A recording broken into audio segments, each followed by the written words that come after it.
సభాధ్యక్షత వహించిన సోదరిమణి మా ఇంటి ఆడబిడ్డ తెలంగాణ రాష్ట్ర మంత్రివర్యులు దనసరి అనసూయ సీతక్క గారు ఈ కార్యక్రమంలో నాతో పాటు ముఖ్య అతిథులుగా విచ్చేసిన వరంగల్ ఇన్ఛార్జ్ మంత్రివర్యులు పొంగులేటి శ్రీనివాసరెడ్డి గారు, అదే విధంగా దేవాదాయ ధర్మాదాయ అటవీ పరిరక్షణ శాఖ మంత్రివర్యులు సోదరిమణి కొండా సురేఖమ్మ గారు, అదే విధంగా మిత్రులు మంత్రివర్యులు అడ్లూరి లక్ష్మణ్ గారు, అదే విధంగా స్థానిక పార్లమెంట్ సభ్యులు బలరాం నాయక్ గారు, వరంగల్ పార్లమెంట్ సభ్యురాలు సోదరిమణి డాక్టర్ కావ్య గారు, వారితో పాటు పాల్గొన్న శాసన మండలి సభ్యులు, శాసన సభ్యులు, ప్రభుత్వ సలహాదారులు,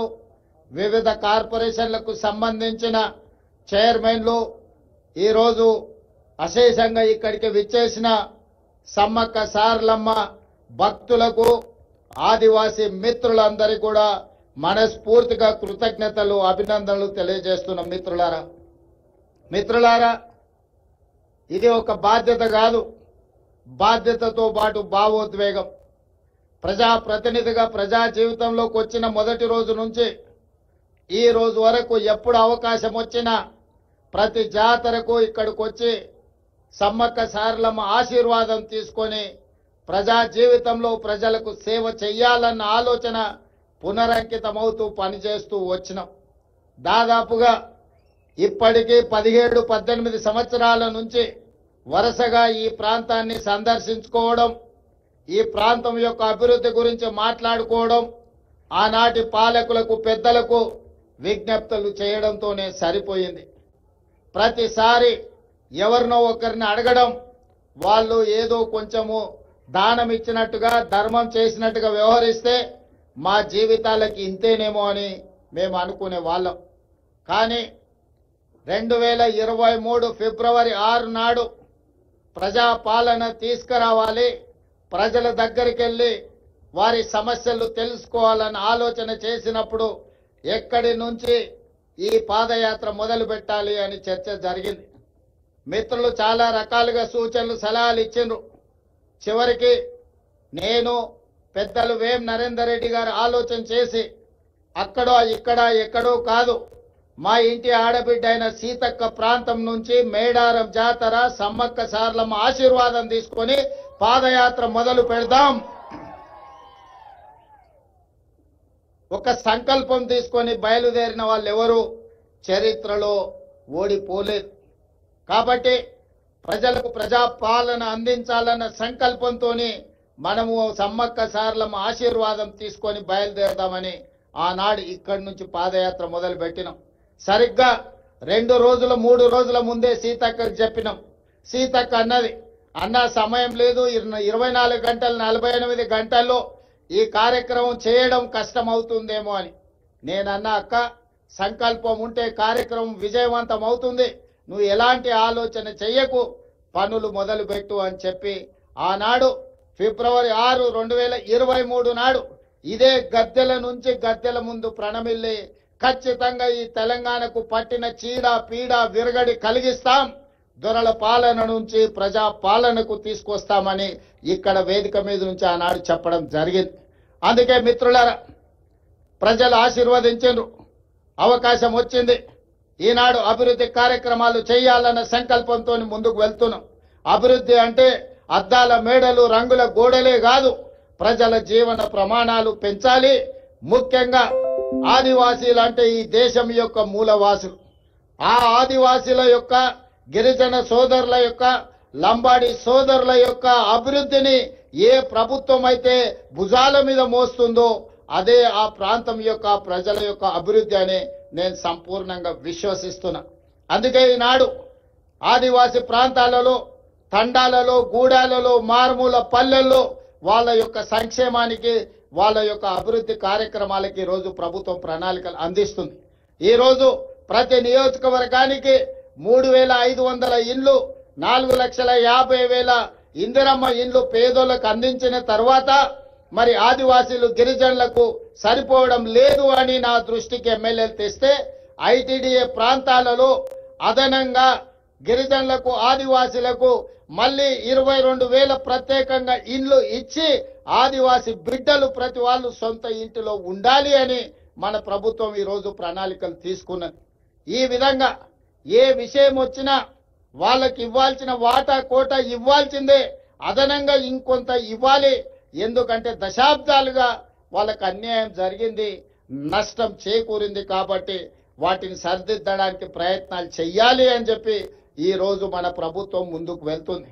అందుకే ఈనాడు సన్న బియ్యం ఇచ్చిన, రేషన్ కార్డులు ఇచ్చిన, రైతు రుణమాఫీ చేసిన, రైతు భరోసా పథకాన్ని అమలు చేసిన, ఇందిరమ్మ ఇండ్లు ఇచ్చిన, ఈ రోజు దేవాలయాల అభివృద్ధి కార్యక్రమాలను చేపట్టిన, ఆదివాసీలను గిరిజనులను దృష్టిలో పెట్టుకొని వాళ్ళకి ఏ విధంగా మేలు జరుగుతుందో దాని ప్రకారం ప్రణాళికలు సిద్ధం చేసుకొని ఈనాడు మన ప్రభుత్వం ముందుకు వెళ్తుంది. గతంలో లేనంత గొప్పగా ఈనాడు దళితులకు గిరిజనులకు మన మంత్రివర్గంలో గాని మన ప్రభుత్వంలో గాని ఎంతో ప్రాధాన్యత ఇవ్వడం జరిగింది. పరిపాలనలో భాగస్వాములు చేసుకుంటూ ప్రణాళికబద్ధంగా వాళ్ళ అభివృద్ధి కోసం నిర్ణయాలు తీసుకుంటూ ముందుకు వెళ్తున్నాం. ఇవాళ మిత్రులారా, ఈ కార్యక్రమం ఈరోజు సమ్మక్క సారలమ్మ గద్దెల మరియు ప్రాంగణ అభివృద్ధి పునర్నిర్మాణ కార్యక్రమము జీవితంలో వచ్చిన గొప్ప అవకాశం. ప్రతి మనిషి జన్మిస్తుంటాడు, మరణిస్తుంటాడు, కానీ కొద్ది మందికే అరుదైన అవకాశాలు వస్తుంటాయి. ఈనాడు నాకు మా సీతక్కకు ఒక అరుదైన అవకాశం, సమ్మక్క సారలమ్మ గద్దెలు మరియు ప్రాంగణ పునర్నిర్మాణం. ఈ జన్మలో దక్కిన గొప్ప గౌరవం. సీతక్క చెప్పినట్టుగా తన జన్మ ధన్యమైంది. ఒక్కసారి గుట్టల మీద నుంచి అమ్మను గద్దెల మీద కూర్చోబెట్టే అవకాశం వస్తే నాకు ఈ జన్మకు చాలు అనుకుంది. కానీ గతంలో ఇతరుల దగ్గరికి వెళ్ళి రిప్రజెంటేషన్స్ ఇచ్చి మాకు నిధులు ఇవ్వండి అని అడిగే పరిస్థితి ఉండే. ఫిబ్రవరి 6, 2023 నాడు ఇదే ప్రాంతం నుంచి నేను చెప్పిన, రాబోయే రోజుల్లో ఇతరులను యాచించడం కాదు, సీతక్కనే సంతకం పెట్టి నిధులు మంజూరు చేస్తుంది, సీతక్క ప్రభుత్వంలో భాగస్వామి అవుతుంది అని ఆనాడు చెప్పడం జరిగింది. ఈనాడు చేసి చూపిస్తున్నాం. సమ్మక్క సారలమ్మ ఈ ప్రాంత అభివృద్ధి కోసం నిధులకు వెనక్కి అడుగు వేసే సమస్యనే లేదు. ప్రభుత్వానికి నిధుల సమస్య ఉండొచ్చు, అవసరమైతే ఇంకెక్కడైనా తగ్గిస్తాం. కానీ సమ్మక్క సారలమ్మ యొక్క అభివృద్ధి కోసం ఎన్ని కోట్ల రూపాయలైనా ప్రభుత్వం విడుదల చేస్తుంది, సరైన సమయంలో పూర్తి చేస్తుంది. నిర్మాణ కార్యక్రమం మాదై ఉండొచ్చు, కానీ గిరిజనుల యొక్క సాంప్రదాయాన్ని కాపాడుకునే బాధ్యత వాళ్ళదే. అందుకే ప్రభుత్వం ప్రణాళికలు రచించి ప్రభుత్వమే నిర్మించడం కాదు, ప్రణాళికల్లో ఆదివాసులను భాగస్వాములను చేసినాం. సాంప్రదాయాన్ని పరిరక్షించడంలో ఆదివాసీలను భాగస్వాములను చేసినాం. రేపు జరగబోయే పునర్నిర్మాణంలో కూడా ఆదివాసీలను భాగస్వాములను చేస్తున్నాం. అందులో ఉండే రీసెర్చ్ స్కాలర్స్ ని, అదే విధంగా సాంప్రదాయాన్ని కొనసాగిస్తున్న వాళ్ళ వారసులను అందరినీ కూడా ఇందులో భాగస్వాములను చేసినాం. మామూలుగా సిమెంట్ కట్టడాలు కడితే అత్యధికంగా 100 సంవత్సరాలు మాత్రమే ఉంటుంది. సిమెంటుతో కట్టిన ఏ కట్టడం దాని జీవన ప్రమాణము, జీవిత కాలము అత్యధికంగా 100 సంవత్సరాలు. కానీ రాతి కట్టడాలతో కడితే 100,000 సంవత్సరాలు ఉంటుంది. దానికి ఉదాహరణే మీ ప్రాంతంలో ఉన్న రామప్ప దేవాలయం. రుద్రదేవుడు ఆనాడు కట్టిన దేవాలయం 800 సంవత్సరాలైనా యునెస్కో లిస్టులో ఈరోజు చేరింది అంటే రాతి కట్టడాలతోని, గొప్ప నగిశీలతోని రామప్ప మందిరం కట్టిండు రుద్రదేవుడు. కాబట్టే ఇయాలటికి అది చరిత్రలో నిటారుగా నిలబడ్డది. అందుకే అధికారులు సిమెంట్తో ప్రతిపాదనలు తెచ్చిన సిమెంట్ కట్టడాలు వద్దు, రాతి కట్టడాలతోనే కట్టాలి.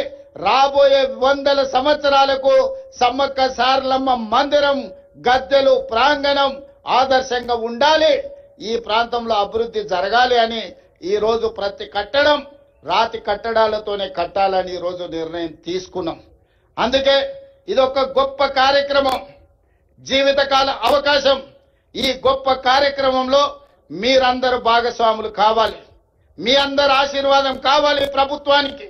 మేము మిమ్మల్ని మనులు మాణిక్యాలు అడగడం లేదు. ప్రజల యొక్క ఆలోచన, ఆదివాసీ సోదరుల యొక్క కోరిక మేరకు ఈ ప్రభుత్వం ఈ ప్రణాళికను తీసుకొని వచ్చింది. 100 రోజుల్లో ఈ పనులన్నీ పూర్తి చెయ్యాలి అని ఈనాడు ప్రభుత్వం టార్గెట్ పెట్టుకొని పనిచేస్తుంది. జనవరి 28 నుంచి జనవరి 31 వరకు ఏదైతే ఈ సమ్మక్క సారలమ్మ జాతర జరగబోతుందో వివిధ ప్రాంతాల నుంచి, వివిధ రాష్ట్రాల నుంచి ఈ మధ్య విదేశీ పర్యాటకులు కూడా ఇక్కడికి ఆశీర్వాదం కోసం వస్తున్నారు. భక్తులకు ఎలాంటి అసౌకర్యం కలగకుండా ఇక్కడ అభివృద్ధి కార్యక్రమాలు వేగంగా జరగాలి అంటే రాత్రింబవళ్ళు ఇక్కడ పనులు జరగాలి. పొద్దుటిపూటనే పని చేస్తే సమయం సరిపోదు, రాత్రి సమయంలో కూడా పని చేయాలి. మరి ఇక్కడ నిపుణులు పనిచేస్తున్నప్పుడు వాళ్ళకి రక్షణ కల్పించి వాళ్ళకి అన్ని వసతులు చూసుకోవాల్సిన బాధ్యత స్థానికులదే. ప్రభుత్వం ఎన్ని చేసినా కొంతమేరకే ఉపయోగం ఉంటుంది, కానీ స్థానికుల భాగస్వామ్యం ఉంటే 100% ఈ కార్యక్రమం వేగంగా ముందుకు వెళ్తుంది. ఇవాళ సమ్మక్క సారలమ్మ గద్దెలే కాదు, జంపన్న వాగు నిర్మాణం గురించి, భక్తులు రావడానికి, భక్తులు దర్శనం చేసుకున్న తర్వాత వెళ్ళడానికి కూడా రహదారుల నిర్మాణం కోసం కూడా ఈరోజు నేను అధికారులకు సూచనలు సలహాలు ఇవ్వడం జరిగింది. పొంగులేటి శ్రీనివాసరెడ్డి గారికి నేను ఆదేశాలు ఇచ్చిన, నెలలో 3-4 సార్లు ప్రతి వారం ఇన్ఛార్జ్ మంత్రిగా వారు ఖచ్చితంగా ఇక్కడికి పర్యటన చేయాల్సిందే, ఈ పన్నులను పర్యవేక్షించాల్సిందే.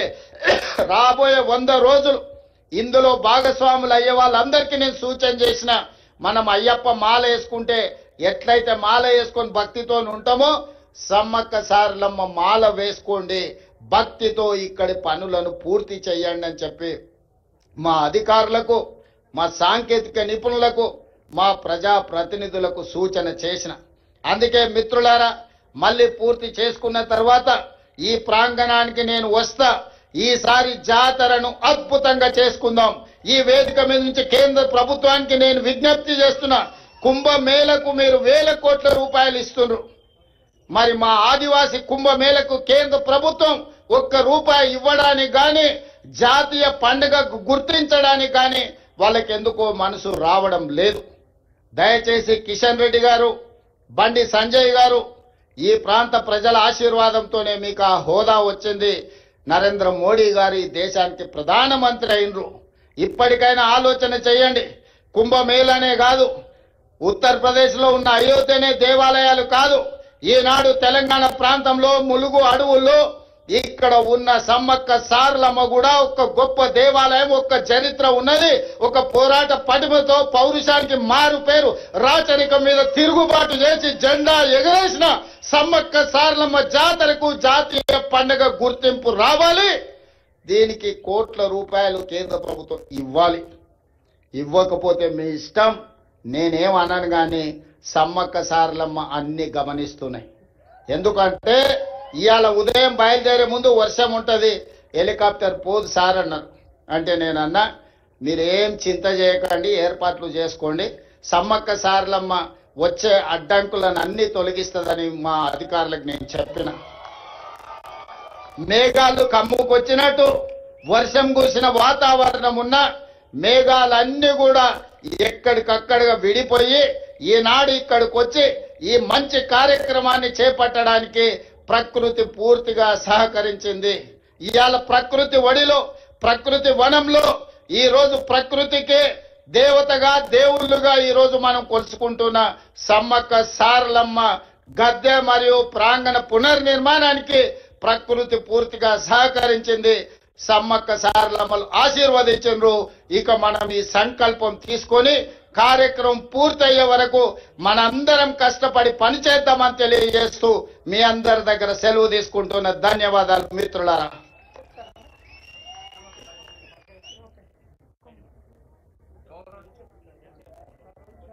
హలో, గౌరవనీయులైన రేవంత్ రెడ్డి గారు సమ్మక్క సారలమ్మల చల్లని సన్నిధి నుంచి పాదయాత్ర ప్రారంభిస్తే ఇప్పుడు తెలంగాణ ప్రజా ప్రభుత్వ అభివృద్ధి జైత్రయాత్రగా సాగుతోంది. మీ అందరి చప్పట్లతో వారికి ఆశీస్సులు అందించవలసిందిగా కోరుతుంది వేదిక. మీకు తెలుసు, ఒక బెండలపాడు ఆదివాసీ గ్రామంలో ఇందిరమ్మ ఇళ్ళు, అదిగో ఇప్పుడు